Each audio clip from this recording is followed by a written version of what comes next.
So in a perfect world, every campsite would have city water, but as we know, that is not always the case. So you have to fill the fresh water tank.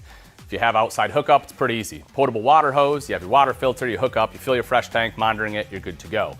The other option is gravity fill, and that's what we're here to talk about today because a lot of people just don't know how to do that. The easiest way I found, and there's a couple different ways to do it, but you can make yourself basically a little tool, and that is this. It's simply an end of a potable water hose.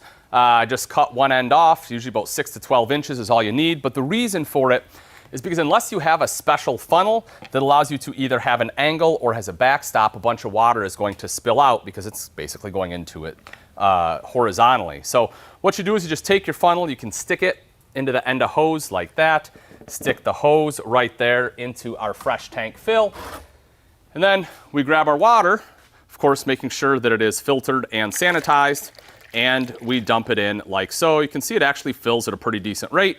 Of course, most fresh tanks on RVs are quite large. You're talking, 30 to 100 gallons on some models. So just bear in mind that if you plan to do this to fill it, you're gonna have quite a few trips. And also because it is going into the fresh tank, as I mentioned, you do wanna make sure that it is sanitary. If you need help on sanitizing your fresh tank, we have a great video for you coming up next.